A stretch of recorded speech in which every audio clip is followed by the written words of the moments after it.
Hello everyone, this is Neetu Mishra from Vema University. So I hope you all are doing great and एक बहुत ही अच्छी news है आज। जैसे कि आई हैव अपडेटेड यू कि हम लोग वीकली बेसिस पे वेबिनार कंडक्ट कराते हैं यूनिवर्सिटी के साथ, जिसमें डीन, वहाँ के स्टूडेंट्स जो इस यूनिवर्सिटी में अभी पढ़ रहे हैं, प्लस रिप्रेजेंटेटिव्स, ये सभी लोग उसको पार्टिसिपेट करते हैं। एंड जितने भी पेरेंट्स हैं एंड जो स्टूडेंट्स हैं जिनको क्वेरी है एंड इंटरेस्ट है उस यूनिवर्सिटी में, सो वो उसको ज्वाइन करते हैं, राइट। सो आज की डेट 29 को अराउंड 7:30 इंडियन टाइम के हिसाब से हम लोग का एक वेबिनार हम लोग कंडक्ट करा रहे हैं। एंड उसकी डिटेल्स ऑलमोस्ट पेरेंट्स को अभी मिल चुकी होगी। एंड अगर आपको भी कोई डिटेल चाहिए इसके regarding, so you can directly call me on my official number. So students, अभी टाइम आ चुका है कि you should take the right decision, like what you should do. So अभी जो भी स्टूडेंट्स जिनका 600 प्लस मार्क्स बन रहा है, so they will definitely grab the government seat in India. Otherwise जो भी स्टूडेंट्स के 600 बिलो आएंगे, उनके पास ऑप्शन अब उनको सोचना चाहिए कि या तो उनको इस साल ड्रॉप लेना है, या फिर उनको फिर कहीं एक बेस्ट ऑप्शन चूज़ करना है कि अगर वो इंडिया में प्राइवेट में एडमिशन लेना चाहते हैं या फिर अब्रॉड में किसी भी गवर्नमेंट यूनिवर्सिटी में एडमिशन लेना चाहते हैं। So this is the right time to take the right decision for your career. So आज मैं आपको स्टूडेंट्स कुछ इंफॉर्मेशन प्रोवाइड करूँगी regarding MBBS in abroad, right. So MBBS abroad students क्यों चूज़ करते हैं, सबसे बड़ी चीज़। सो इसका ये रीज़न मैं आपको दूंगी कि जो स्टूडेंट्स ट्राई कर रहे हैं कि वो इंडिया में MBBS करें एंड इंडिया में गवर्नमेंट सीट उनको मिल जाए, but they are unable to score 600 plus marks, so they definitely choose to study MBBS in Indian private colleges. But in this scenario जो बजट है वो अराउंड 80 लाख टू 1 CR के आसपास उनका पहुंच जाता है। सो आई कैन अंडरस्टैंड कि सभी पेरेंट्स इस बजट को अफोर्ड नहीं कर पाते हैं। सो इस केस में आपके पास ऑप्शन बचता है, फिर या तो ड्रॉप लें। ड्रॉप करने के बाद भी स्टूडेंट्स फिर उसके बाद अपना एक स्ट्रैटेजी प्लान करते हैं कि वो नीट एग्ज़ाम में जो सब्जेक्ट्स होती हैं, फिज़िक्स, केमिस्ट्री, बॉटनी, ज़ूलॉजी, इसको कैसे प्रिपेयर करना है, एंड उसके बाद फिर वो नीट के लिए तैयारी करते हैं। बट मैं फिर भी बोलूँगी स्टूडेंट्स कि जो स्टूडेंट्स इस वक्त 200 या 300 ही स्कोर कर रहे हैं अपने फर्स्ट अटेम्प्ट में, सो आप जानते हैं ये चीज़ कि 600 तक आपको स्कोर करने के लिए आपको 200 to 600, दैट मीन्स कितना जंप लंबा करना है, राइट। सो इसमें एक वाइज डिसीजन ये रहेगा कि अगर आप इंडिया में प्राइवेट कॉलेज के लिए अगर आप अफोर्ड कर पा रहे हैं तो अच्छी बात है। अदरवाइज़ इससे भी बेस्ट एक ऑप्शन है आपके पास कि आप गवर्नमेंट यूनिवर्सिटी से ही पढ़िए। एंड आपको कुछ पैरामीटर्स बस ध्यान में रखना होगा if you are planning to study in MBBS in abroad, right. So let's talk about कि क्या पैरामीटर्स हैं, क्या उसकी एलिजिबिलिटी क्राइटेरिया है, प्लस आपको यूनिवर्सिटी सिलेक्शन कैसे किस पैरामीटर्स पे करना चाहिए, एंड कौन कौन से मोस्ट प्रेफरेबल कंट्रीज़ हैं जिस पे जो इंडियन स्टूडेंट्स हैं वो ज़्यादा फोकस्ड हैं, ज़्यादा प्रेफर कर रहे हैं। सो सबसे पहला पॉइंट कि आपका जब भी आप बाहर जाते हैं अब्रॉड में MBBS करने के लिए, तो जो सबसे मोस्ट प्रेफरेबल कंट्रीज़ हैं वो मैं सीक्वेंस में नेम लूँगी। यूक्रेन सबसे पहला मोस्ट प्रेफर्ड कंट्री है आज के टाइम में, अगर हम लोग पिछले 3 से 4 साल का अगर डेटा उठा के देखें तो। उसके बाद स्टूडेंट्स रशिया है, जिसमें रशिया को आप ऐसे भी देख सकते हैं कि जब से MBBS स्टार्ट हुआ है रशिया में पढ़ना इंडियन स्टूडेंट्स के लिए। सो जो सबसे ज़्यादा जो पॉपुलर कंट्री में हुआ करता था, अगर मैं आज से 10 इयर्स या 15 इयर्स के पहले की बात करूं, सो सभी लोग आज की डेट में जो रशिया है उसको ज़्यादा जानते हैं। अगर मैं मेडिसिन की स्टडीज़ की बात करूँ तो, क्योंकि जो स्टूडेंट्स हैं वो अपने पेरेंट्स को भी शायद देखे होंगे कि वहाँ से पढ़ रहा है, या फिर अपने कज़न ब्रदर्स को। सो इस तरीके से जो मोस्ट पॉपुलर कंट्री हुआ करती थी वो रशिया है, जो सबसे पहले टाइम से स्टार्ट हुई है।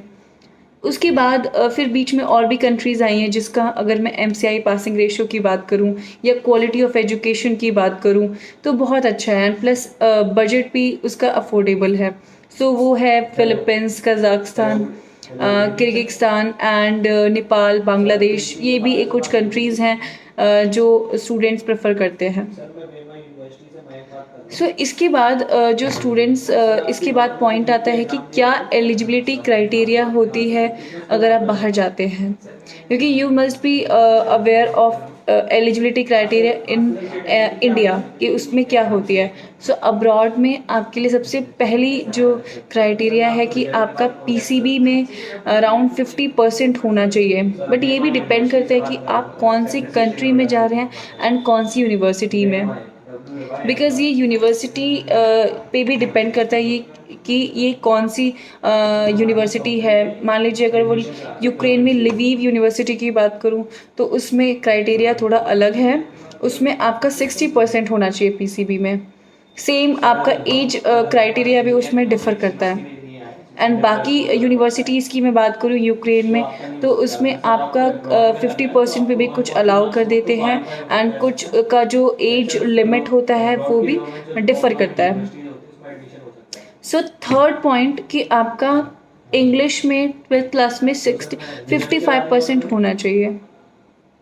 And the fourth point in eligibility criteria is कि आपका जो एज है वो 17 हो जाना चाहिए bye 31st December of the admission year, right? So these are the eligibility criterias, and apart from this इसके बाद आता है कि आपको कौन सी कंट्री को कंट्री सिलेक्शन में ये कौन सी कंट्री का आपको सेलेक्ट करना चाहिए when you want to study MBBS। So सबसे बड़ी चीज़ बीइंग अ करियर कंसल्टेंट, मैं आपको ये गाइड करूँगी कि आपको सबसे पहला पॉइंट ये देखना चाहिए कि उसका रिलेशन कैसा है अपने कंट्री के साथ। एंड दूसरा पॉइंट कि अगर आप इंडिया में वापस आना चाहते हैं तो वो वापस प्रैक्टिस करने के लिए आना चाहते हैं तो जिस कंट्री में आप MBBS करने जा रहे हैं उसका क्या वेदर है। एंड क्योंकि वेदर से मैं ये रिलेट करूँगी कि अगर उसका इंडिया के हिसाब से सिमिलर वेदर है ना तो वहाँ पे डिजीज़ेस भी सेम ही होंगी, सो दैट कि आपका जो प्रैक्टिस है वो करीब करीब आपको सेम डिजीज़ेस प्रैक्टिस करना मिल जाएगा क्लिनिकल रोटेशंस में। एंड इसके बाद आपको ये देखना कि वहाँ पे कोविड केसेस कितना है एंड रिकवरी रेट कैसा है, प्लस वहाँ पर क्या सेफ्टी वहाँ पर कितना सेफ़ है वो कंट्री। इसके अलावा आपको देखना होगा कि आपका जो वहाँ पे लिविंग कॉस्ट बैठेगा, क्योंकि ये कंट्री पे भी डिपेंड करता है कि वो कितना एक्सपेंसिव बैठ सकता है आपका लिविंग कॉस्ट। अगर मैं US की बात करूं या फिर मैं दूसरी कंट्रीज़ की बात करूं तो सभी एक कंट्री का लिविंग कॉस्ट अपना डिपेंड करता है उसके एक्सपेंडिचर्स पे, कितना उसका मतलब हाई लाइफस्टाइल है, वहाँ पर हाई फाई लाइफस्टाइल है, राइट। सो इसके बाद मैं बात करती हूँ स्टूडेंट्स की। ये तो बात हो गया कि कंट्री कैसे सेलेक्ट करना चाहिए। Next point come to the selection of university. अब बात आती है कि जब भी आप किसी भी यूनिवर्सिटी को सेलेक्ट करते हैं तो आपको क्या क्या पैरामीटर्स पे ध्यान देना चाहिए। So the very first point is कि वो जो यूनिवर्सिटी है वो आपका MCI WHO अप्रूव्ड है कि नहीं। अगर आपको USMLE का एग्ज़ाम देना है एंड US में PG करना है, प्रैक्टिस करना है, तो वो ECFMG अप्रूव्ड है कि नहीं। एंड और भी ऑर्गेनाइजेशन से लाइक फेमर और तो अगर ये सब अप्रूव्ड है तभी आप उसके लिए प्लान करें। रेस्ट इसके बाद आपको सेकंड पैरामीटर पे ध्यान देना है कि वो जो यूनिवर्सिटी है वो गवर्नमेंट है या प्राइवेट है। क्योंकि आपको हमेशा से पता है कि इंडिया में भी अगर आप गवर्नमेंट में जा रहे हैं तो उसका एक अलग ही उसका एक्सपीरियंस है एंड उसके फैकल्टीज़, उसके बहुत सारी चीज़ें हैं होती हैं, राइट। सो आपको गवर्नमेंट यूनिवर्सिटी में ही जाना चाहिए। एंड थर्ड पॉइंट कि वो उसकी मीडियम ऑफ इंस्ट्रक्शन क्या है, क्योंकि कुछ कंट्रीज़ हैं जिसमें जो मीडियम ऑफ इंस्ट्रक्शन है वो मिक्स्ड है, दैट इज़ बाइलिंगुअल। मैं एक एग्ज़ाम्पल दूंगी कि रशिया में कुछ ऐसी, नॉट ऑल यूनिवर्सिटीज़ बट कुछ ऐसी यूनिवर्सिटीज़ हैं जो पहले 3 साल सिर्फ इंग्लिश में पढ़ाई होती है एंड जो लास्ट की 3 साल होती है वो रशियन में भी पढ़ाया जाता है। सो इस सिनेरियो में आपको, जब आप अपने होम कंट्री आते हैं, सो आप समझ सकते हैं कि किसी भी चीज़ को हम लोग अगर किसी और लैंग्वेज में पढ़े एंड सेम टर्मिनोलॉजी अगर आपने इंग्लिश या हिंदी में सुन लेते हैं सो थोड़ा सा कन्फ्यूजन हो जाता है। सो आपको अगर रशिया में ही पढ़ना है तो आपको ये चीज़ बहुत ध्यान देकर ही आपको एडमिशन लेना चाहिए। इसके अलावा आपको पॉइंट पे क्या ध्यान देना है कि आपको कोचिंग सपोर्ट कैसा मिल रहा है for next exam, for USMLE, क्योंकि कुछ स्टूडेंट्स का प्रेफरेंस होता है कि वो अब्रॉड से पढ़ के किसी भी कंट्री से एमबीबीएस करके एंड वो यूएस में पीजी करना चाहते हैं। उसके लिए एक एग्ज़ाम होता है यूएसएमएलई। सो इस एग्ज़ाम के लिए भी आपको बहुत अच्छे से प्रैक्टिस करनी होती है। सो सभी यूनिवर्सिटीज़ में इसका एक सपोर्ट नहीं होता है, बिकॉज़ कुछ कंसल्टेंसीज़ हैं जो इसका सपोर्ट करती हैं। अगर उनका डायरेक्ट है पूरा हर एक चीज़ उस यूनिवर्सिटी में, तभी वो आपको सपोर्ट कर पाएगी। इसके अलावा आपको देखना है स्टूडेंट्स की उस यूनिवर्सिटी के फैकल्टीज़ कैसे हैं एंड उसका लाइब्रेरी फैसिलिटीज़ क्या है, सेफ्टी क्या है, हॉस्टल कैसा है उसका, इंडियन मेस है कि नहीं। सो ये कुछ पैरामीटर्स हैं, आपको अगर आप चेक करते हैं तो डेफिनेटली आपके लिए इजी रहेगा आपका ये 5.8 ईयर्स का एमबीबीएस प्रोग्राम। एंड इसके अलावा कुछ पॉइंट्स हैं, जैसे कि स्टूडेंट्स, अगर आपने डिसाइड कर लिया है कि आपको अब्रॉड में ही एडमिशन लेना है, सो आप जब भी गूगल पे सर्च करते हैं कि best consultancy in for abroad और कुछ भी ऐसा, तो आपको बहुत ध्यान से ये चूज़ करना चाहिए कि आप किसके थ्रू एमबीबीएस में एडमिशन लेना चाहते हैं यूनिवर्सिटी में।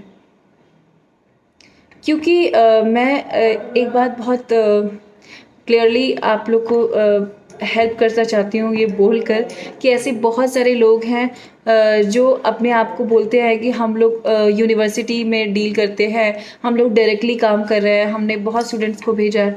बट आपको ये चेक करना चाहिए कि वो एजेंट है या फिर जस्ट उसका काम है कि आपको जस्ट 2-4 जो उसके पास ऑप्शंस है उसी में से वो अगर आपको बोल रहा है कि नहीं ठीक है आप यही ले लीजिए, ये बेस्ट है करके, तो मे बी उसका वो डायरेक्ट ना हो उसमें से। एंड दूसरी पॉइंट पे आपको ध्यान देना चाहिए कि अगर वो कोई भी आपको कंसल्टेंट या एजेंट आपको बोलता है कि फ़ीस आपको पहले ही मांग लेता है, तो ऐसा कहीं पर भी ऐसा प्रोविज़न नहीं है, क्योंकि हर एक यूनिवर्सिटी और ऐसा हर एक कंट्री आपका जो फ़ीस है वो हर साल ही आपका लेता है। सो आपको यहाँ पर सिर्फ उसको consultancy charge and visa processing and air ticket का ही यहाँ पे लगता है। बाकी जो आपका ट्यूशन फ़ीस है, हॉस्टल चार्ज है, मेस चार्ज है, ट्रांसलेशन ऑफ डॉक्यूमेंट्स हैं और भी डॉक्यूमेंटेशन होती हैं, लीगैलिटीज़, तो आपको ये सारी चीज़ें आफ्टर वहाँ पे पहुँच के ही देना होता है। सो ये कुछ इन्फॉर्मेशन थी आपके साथ, एंड नेक्स्ट वीडियो में हम लोग इस पे और अच्छे से डिटेल डिस्कशन करेंगे। And for the time being students, अगर आप अभी आपके पास कोई भी क्वेरी होती है इस वीडियो को देखने के बाद, सो आप डायरेक्टली मेरे नंबर पे कॉल कर सकते हैं एंड आप विज़िट भी कर सकते हैं मेरे ऑफिस में। So we will definitely help you out to take the admission as well as in the admission process. Thank you so much, and keep your fitness high and be careful of the fraudsters. Thank you.